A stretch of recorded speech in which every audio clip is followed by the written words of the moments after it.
बहुत बहुत धन्यवाद भाई संजय उराव जी और तमाम आवर रईसका और रईसकाइन वन सबके झारखंडी जोहार करा थी।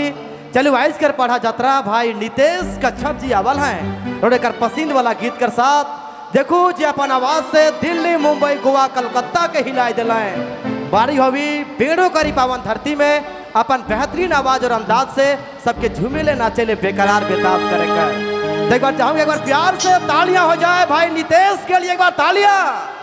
थोड़े कर ताली नहीं बाजी तो कलाकार मन के बेस नहीं लागी। कहो ना मोए कान में बाली होठ में लाली और महफिल में ताली बहुत जरूरी होवेला। ताली कर साथ देते रहे है और आइज वाला कार्यक्रम कर मजा लेते रहे है। नितेश भाई शुरुआत करवाए, क्या बात है।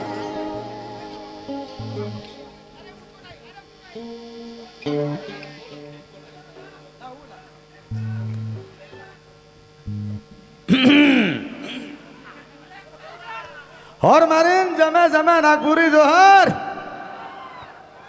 सबसे पहले तमाम दूर दराज से अवल नागपुरी श्रोता कर चाहता गान माय मान बाढ़ मान चाचा मान भैया मान सबके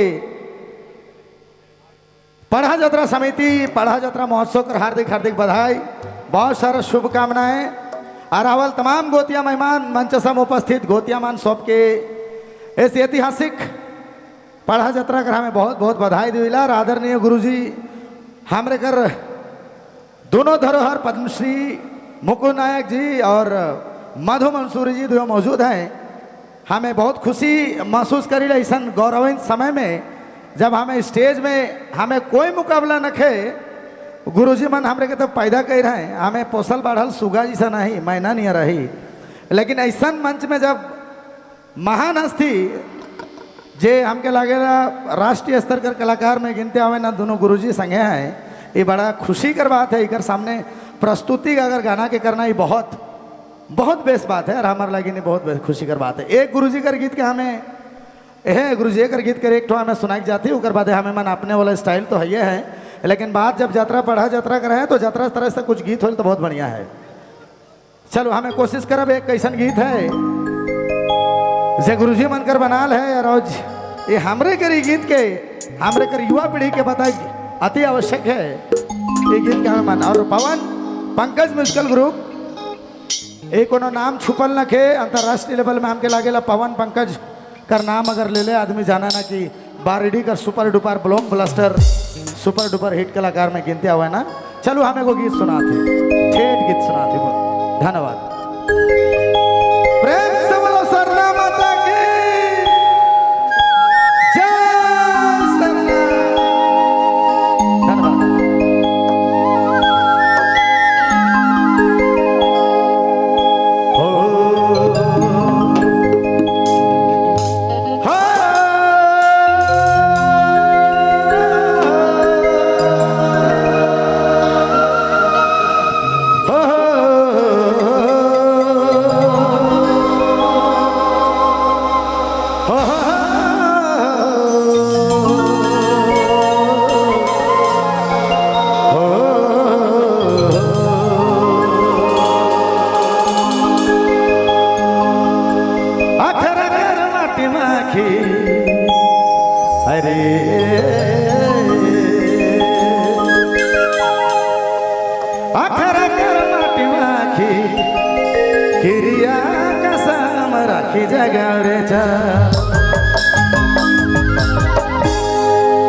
आदरणीय पद्मश्री मधु मंसूरी जी कर गीत के हमें अगर नहीं निभा पा रहा तो हमें माफी चाहत क्योंकि प्लान कीजिए, क्योंकि हम बीच में गुरुजी के फोन कर रही कि गुरुजी बोला गीत हमके बड़ा पसंद लागेला, लेकिन ये गीत कर जे बोल है से हमके बड़ा कठिन लागेला। कोनो उपाय कोनो रास्ता बताओ कि हम कैसे करब। लेकिन भी गीत उस समय कर बनाल गीत गुरुजी कर आज भी हमके लागेला पूरा गाय के लिए कम से कम आधा घंटा चाहिए। एक ठो गीत इतना बढ़िया गीत है, लेकिन उतना तो नहीं पा रहा क्योंकि जे इतिहास बना दिला सके दोहराना मुश्किल है। हमें कोशिश करब कि उस बोल में अगर थोड़ा सा गीत गाय दी तो हमारे लगिन जीत जीते लकील है। बहुत बहुत धन्यवाद। चलो हो अखरा कर माटी माखी अरे सोना अरे गिरिया कसम राखी जगह चलो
क्या बात है?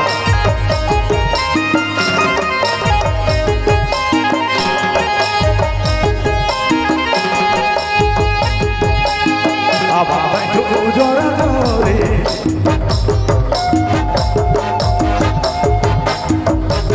अब बैठो जोरा जोरे, हाय जोरा जोरा अरे आकर जगा बेचारो।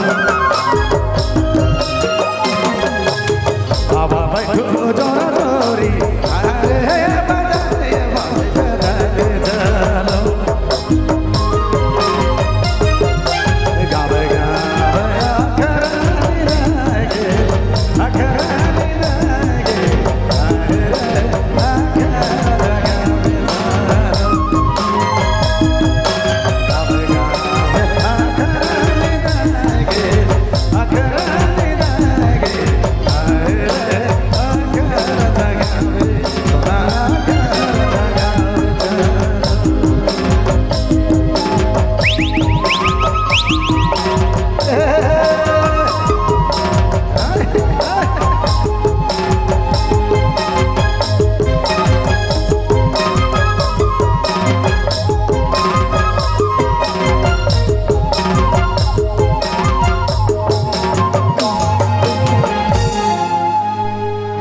बाप रे बाप, ऐसा न ये जो ऐतिहासिक मेला कर बात है, इतना धूप में हमके लगेला, इतना धूप में भी इस तरह कर पब्लिक का ना इस चीज का सबूत है कि आज भी पढ़ा यात्रा के लेके कितना आदमी एक्टिव है।